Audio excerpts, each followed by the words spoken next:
नमस्कार, मैं तरुण प्रताप सिंह और आप देख रहे हैं हिंदुस्तान की चुनावी यात्रा। उत्तर प्रदेश का चुनाव कल यानी 7 मार्च को आखिरी जो फेज़ है, आखिरी चरण है, वहाँ का मतदान होना है। बनारस सहित तमाम वो कुछ ज़िले जहाँ पर आखिरी चरणों में मतदान होना है।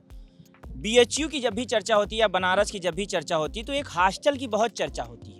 वो हॉस्टल है बिरला। अमूमन बिरला पहले तो एक ही भाग में था, लेकिन बीच में बिरला बस यानी ABC करके बांट दिया गया। ये सभी बिरला के छात्र हैं बड़ी संख्या में। इनसे पहले बिरला की कहानी समझेंगे।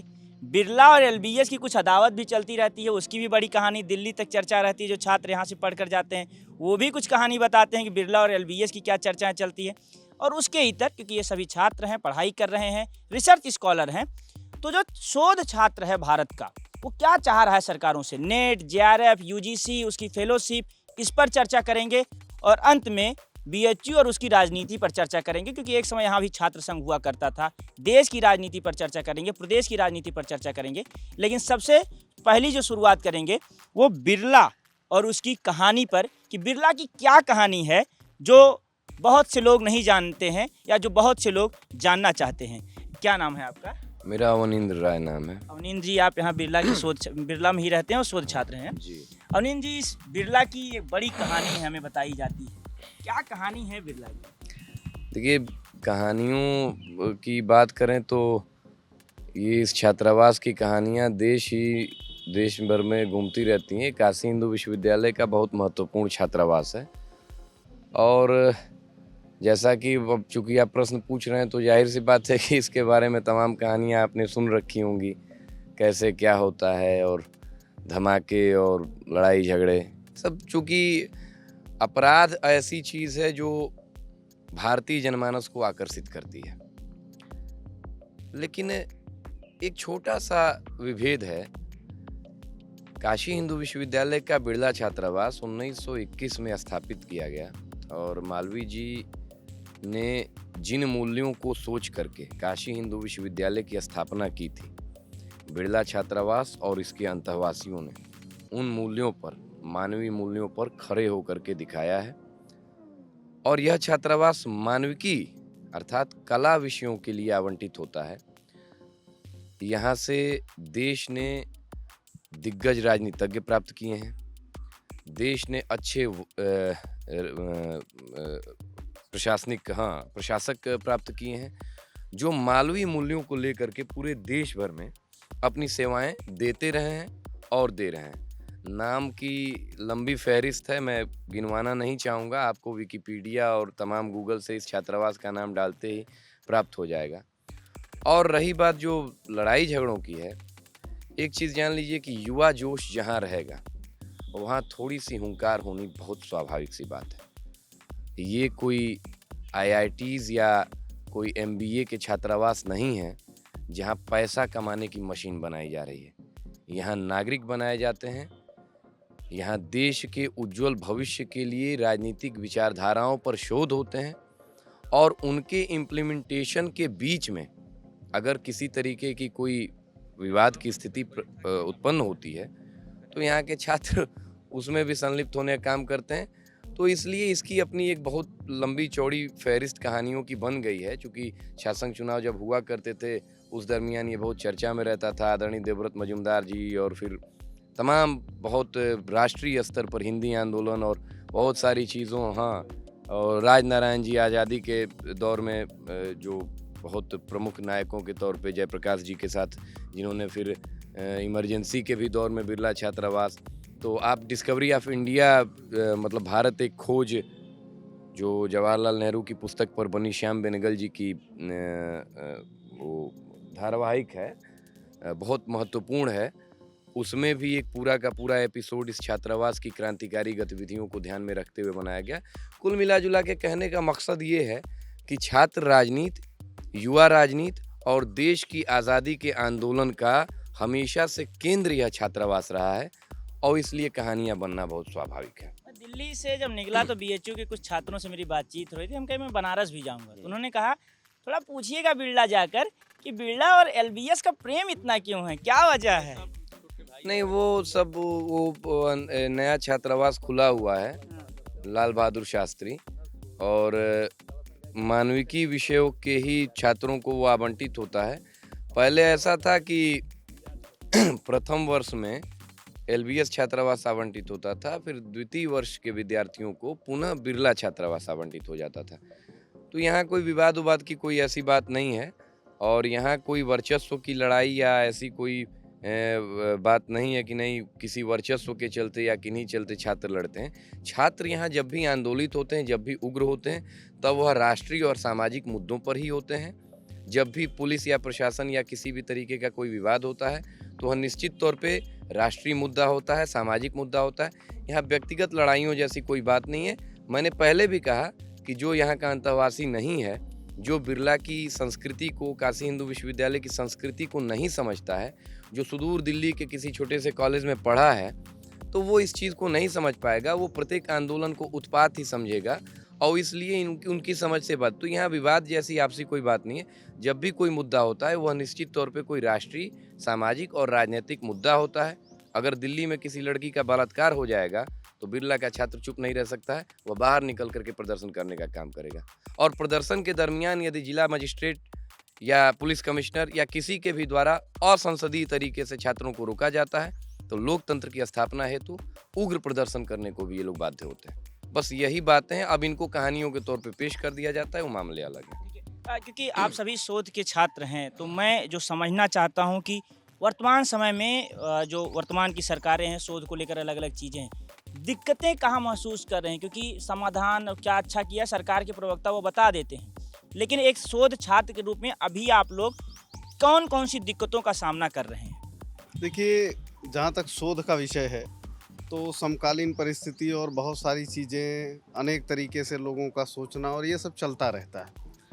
और शोध में अगर विचलन को लें कि थोड़ा सा जो लोग समस्या को अनुभव करते हैं, तो एक नई पीढ़ी, एक पुरानी पीढ़ी, उन दोनों के बीच में एक तरीके का वैचारिक संघर्ष चलता रहता है और उनमें एक तबका है जो समन्वय की स्थापना में लगा हुआ है। तो ये कोई बहुत बड़ी कंट्रोवर्सी या ऐसा कोई मामला नहीं है। ये केवल एक विषय लोग बनाते हैं कि काम हो रहा है, काम तो हर जगह हो रहा है। मुझे कुछ छात्र मिले, उन्होंने कहा कि नेट जेआरएफ की फेलोशिप को लेकर बड़ा है। कह रहे 6-6 महीने, 8-8 महीने से नेट जेआरएफ की स्कॉलरशिप और फेलोशिप रुकी हुई है।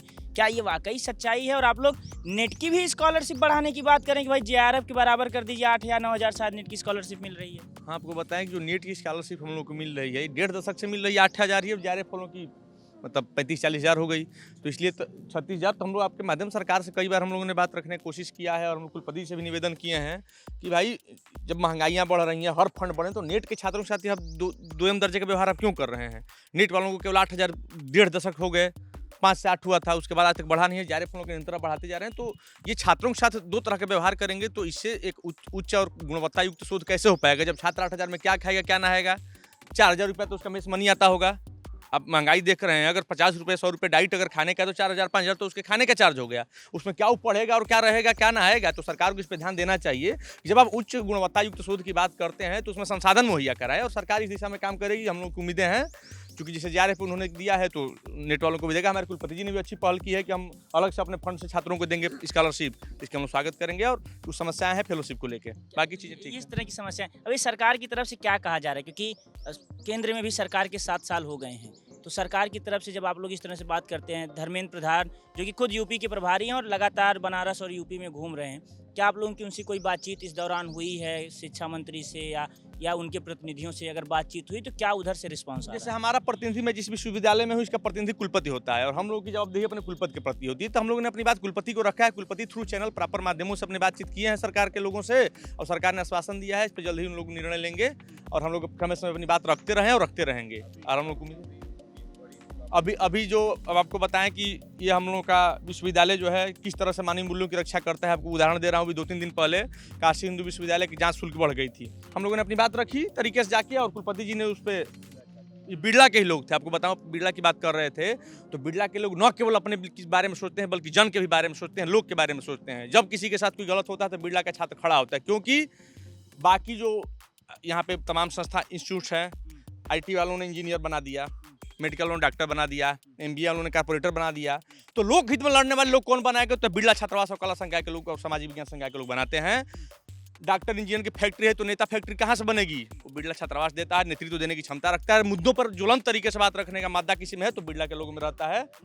और अभी हम लोग 2 दिन पहले आप लोगों को सूचना होगी, जबकि शहर में प्रधानमंत्री और मुख्यमंत्री सब लोग थे, उस समय भी हम लोगों ने मजबूती से अपनी बात अपने प्रशासन के सामने रखी और प्रशासन ने हम लोग की बात को माना और दर को वापस लिया तत्काल प्रभाव से। सर, सुंदरलाल हॉस्पिटल में जो जी। दरें थी वो पुरानी एकदम बहाल हो गई और हम लोगों की बात सुना प्रशासन ने गंभीरता से, सरकार ने भी सुनी। और ये कहने का मुद्दा हम ही लोगों में था, बिरला के ही लोगों ने कहा, जबकि तमाम संगठन हैं, वाम संगठन है, सपा के संगठन है, कांग्रेस संगठन, कोई नहीं बोलता है। जबकि हम लोगों ने, बिरला के लोग जो कोई संगठन के, हम लोगों ने बोला, अपनी बात रखी, मजबूती से रखी और बात सुनी भी गई। ठीक, अभी कुलपति जी क्या कह रहे हैं शोध छात्रों की ये बढ़ाने के लिए स्कॉलरशिप? हाँ, कुलपति जी के पास एजेंडे हैं। कुलपति जी ने 2-3 तरह से स्कॉलरशिप बढ़ाने की बात की है। एक तो फंड एकत्रित कर रहे हैं, जिसमें कुछ गरीब और मध्य वर्ग के लोगों को, कुछ टॉपरों को देने की बात कर रहे हैं, और शोधार्थियों में भी उनकी मतलब परिकल्पना है और लगे हैं। सफल हो, हम लोगों की शुभकामनाएं हैं कि शोध वृत्ति बढ़ाई जाएगी।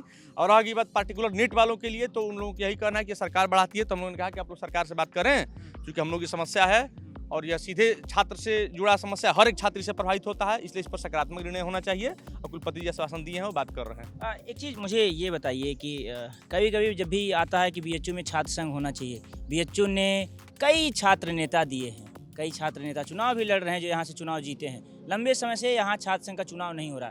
तो इस तरह की कोई चर्चा, क्योंकि बिरला हमेशा आप लोग कह रहे हैं कि नेतृत्व देने का काम करता है, तो आप लोग क्या महसूस करते हैं कि छात्र संघ यार होना चाहिए, विश्वविद्यालय में तो होना चाहिए छात्र संघ? देखिए, आपने बहुत सकारात्मक प्रश्न पूछा कि इस हिंदू विश्वविद्यालय में पिछले 2 दशक से जो स्वतंत्र छात्र राजनीति का जो मसला है वो अभी तक हल नहीं हो पाया।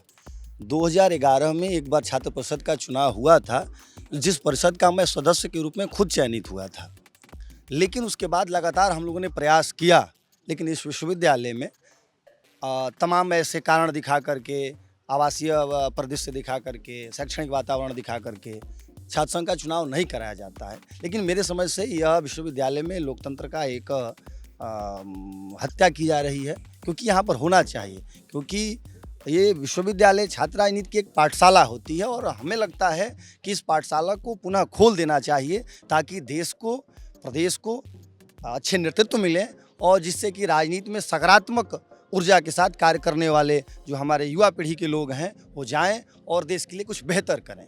तो अभी जब आप लोग बात करते होंगे कुलपति या जो भी यहाँ का मैनेजमेंट सिस्टम है, जो भी जिनके पास अधिकार हैं, तो वो क्या कह रहे हैं? जब आप लोग जाते होंगे कि छात्र संघ बहाली कर दीजिए, तो क्या कह रहे हैं, क्या चीज़ें कह रहे हैं? जैसे मैंने कहा ना कि 2011 के बाद कई बार हम लोग कोर्ट में भी गए और कोर्ट ने इसको आदेश भी किया था, हाईकोर्ट से आदेश भी हुआ था कि विश्वविद्यालय में छात्र संघ का चुनाव कराया जाए। फिर तत्कालिक उस समय के कुलपति लालजी सिंह जी थे, बाद में कृष्ण त्रिपाठी जी हुए, भटनागर जी हुए, आप इस समय सुधीर जैन सर हैं, सबसे लगातार सुधीर जैन सर भी लगभग प्रयास बच्चे कर रहे हैं बातचीत करने के लिए। इन सारे लोगों का एक ही कारण विश्वविद्यालय में विद्यार्थियों के बीच रखते हैं कि आवासीय विश्वविद्यालय है, शैक्षणिक वातावरण समाप्त, शैक्षिक वातावरण पर इसका प्रभाव पड़ेगा। लेकिन मैं कहना चाहता हूँ कि आप ये जितने भी लोग इस दौर में पदाधिकारी हैं, बड़े पदाधिकारी हैं, जो अपने विभाग के डीन हैं, डायरेक्टर, जो अपने संकाय के विभाग के हेड हैं, संकाय के डीन हैं, जो इंस्टीट्यूट के डायरेक्टर हैं, इस दौर के लोग हैं जब विश्वविद्यालयों में छात्र राजनीति हुआ करता था। और आज के समय में मुझे नहीं लगता है कि कुछ गुणवत्ता में मुझे नहीं लगता है कि उस समय में जो गुणवत्ता थी उससे कुछ बेहतर हो पाया है। इसलिए छात्र राजनीति का विश्वविद्यालय में होना यह एक सकारात्मक पक्ष है और होना भी चाहिए। देश के तमाम विश्वविद्यालयों में है, तो ये आपने बहुत अच्छा प्रश्न किया। काशी हिंदू विश्वविद्यालय में भी छात्र राजनीति होना चाहिए, और जिससे कि नेतृत्व की क्षमता में विकास होगा और जो नए लड़के हैं, जो नए यूथ हैं, जो राजनीति में आएंगे और देश के लिए वो अच्छा काम करेंगे, देश के प्रति उनकी एक राजनीतिक जो विचारधारा होगी वो परिष्कृत होगी, बेहतर होगी। ठीक है, अभी जो वर्तमान में जो सरकार है, चुनाव क्योंकि चल रहा है और चुनाव का समय है, चुनाव पर बातचीत होनी चाहिए, राजनीति की बात हो रही थी, बिरला में क्या चर्चा चल रही चुनाव को लेकर? देखिए, बिरला का जो हमेशा से संदेश रहा है वो भारत की राजनीति को लेकर सकारात्मक संदेश रहा है। जैसे कि अभी बड़े भाई ने कहा कि हम लोग हमेशा राष्ट्र उत्थान को केंद्र में रख के ही आगे बढ़े हैं, और अभी बड़े भाई ने कहा कि जो छात्र संघ है वो विश्वविद्यालय में क्यों आवश्यक है। एक बहुत बड़ा समस्या भारत में देखा जा रहा है कि राजनीति का अपराधीकरण किया जा रहा है, जिससे कि अपराधियों के लिए एक सॉफ्ट कॉर्नर हो गया है राजनीति। पहले अपराध से फेमस होते हैं अपने अपराध के माध्यम से, और फिर राजनीति में आके अपने को सफ़ेद पोश बन जाते हैं। तो ऐसा समस्या क्यों आ रही है? क्योंकि सिलसिलेवार तरीके से केंद्रीय विश्वविद्यालयों में जिस तरह से छात्र संघ खत्म किया जा रहा है, इससे यह हो जा रहा है कि मूल्य और विचारधारा की राजनीति करने वाले लोग जो हैं वो राजनीति के मुख्य धारा में नहीं आ पा रहे हैं। अपने पैसे और गलत छवि का प्रयोग करके जो अपराधी प्रवृत्ति के लोग हैं वो राजनीति के मुख्य धारा में आ रहे हैं। तो विश्वविद्यालयों में, जैसे बड़े भाई ने कहा कि अगर छात्र संघ या इस तरह के आते हैं तो उसका जो सकारात्मक होगा वो सीधा राजनीति पर दिखेगा। राजनीति पर दिखेगा। वर्तमान सरकार 5 साल बीत गई है, उसके चुनाव हैं, बस 10 मार्च को पता चल जाएगा कि रिपीट होंगे या इनको सरकार या गवर्नमेंट या इनके लोगों को एग्जिट कर दिया जाएगा। आप लोग क्योंकि छात्र भी हैं और मतदाता भी हैं उत्तर प्रदेश के, तो 5 साल एक मतदाता के रूप में और एक छात्र के रूप में, एक युवा के रूप में कैसा मूल्यांकन करते हैं योगी आदित्यनाथ की सरकार का? सरकार की अगर बात की जाए तो सामाजिक रूप में जो भी समाज का निर्माण होता है वो संस्कृति के आधार पे होता है। जो भारत की संस्कृति रही है उसको बचाने के लिए योगी आदित्यनाथ की सरकार ने एक अच्छी पहल की है। आप काशी कॉरिडोर देख लीजिए या जो भव्य कुंभ रहा हो वो देख लीजिए, या गोरखपुर में बाबा ने गोरक्षनाथ मंदिर का जो एक जीर्णोद्धार टाइप का कराया है वो देख लीजिए, या अयोध्या का राम मंदिर देख लीजिए, काशी का कॉरिडोर देख लीजिए। ये सारी जो सांस्कृतिक मूल्य हैं उनको जिंदा रखने के जो प्रयास किए गए हैं, इन मूल्यों पे बाबा खरे उतरते हैं। दूसरी ओर से आप देखते हैं कि जो भी आपराधिक लोग हैं वो राजनीति में उतर करके राजनीति को एक दूषित जगह बना चुके हैं, उससे अपने स्वार्थ की पूर्ति करते हैं। इस प्रकार हम देखते हैं कि जो समाज में राजनेता हैं वो एक बहुत ही घटिया किस्म की बिरादरी हो चुकी है इस समय। लेकिन बाबा के आने के बाद से जो बाबा का बुलडोजर चला है, सामाजिक रूप से एक नई चेतना का संचार किया है, जिसमें हम ये देख सकते हैं कि जो भी समाज में आपराधिक गतिविधियों के लोग थे उन पे अंकुश लगा है और बाबा ने समाज को एक निर्भय वातावरण दिया है। आज की जो सरकार रही है उसमें 5 साल में अगर हम शुरू से आज तक देखते आते हैं तो कई जगह हम शिक्षण, पोषण और रक्षण की जो बात करते हैं उसमें हमने शिक्षण के लिए ITIs समाज में देखे हुए हैं जो उत्तर प्रदेश सरकार के द्वारा संचालित हैं। लगभग 56 के आसपास ITIs नहीं खोली गई हैं। आप पोषण के लिए देख सकते हैं कि ये जो अभी कोविड काल में चना की, नमक की, गेहूं, चावल न्यूनतम मूल्य दरों को भी दरकिनार करते हुए मुफ्त में समाज में उस तबके को 2 जून की रोटी जो जुटाने में असक्षम रहा है, जिलाने का काम किया है बाबा ने। आप रक्षणार्थ जो काम होते हैं कोविड में, टीकाकरण के मामले में एक ओर से दुष्प्रचारित किया जाता रहा है कि जो कोविड रहा है वो एक ऐसी असाध्य बीमारी हो गई है जो आजकल कंट्रोल में नहीं हो सकती है। बाद में उसका जब वैक्सीनेशन हुआ तो ये प्रचारित किया गया कि इससे तमाम प्रकार की बीमारियां और उत्पन्न होंगी, जैसे नपुंसकता हो सकती है, आपके अंदर जो वो इम्यूनिटी है वो कम हो सकती है। इस प्रकार की बातें रही हैं। लेकिन इन सभी बातों को दरकिनार करते हुए बाबा ने जो कोविड में प्रदेश को एक सबसे ज़्यादा जो टीकाकरण का रेटिंग कह सकते हैं, वैल्यू कह सकते हैं, उसमें 1 नंबर पे रखा। वैश्विक स्तर पे भी आप देख सकते हैं कि सबसे ज़्यादा टीकाकरण हुआ उस समय बाबा का उत्तर प्रदेश कहीं ना कहीं शीर्ष स्थानों में रहा। इस प्रकार से अगर आप देखना चाहेंगे तो एक 5 साल की सरकार में लगभग 4 के रेटिंग के आसपास बाबा को वोट मिलते हैं।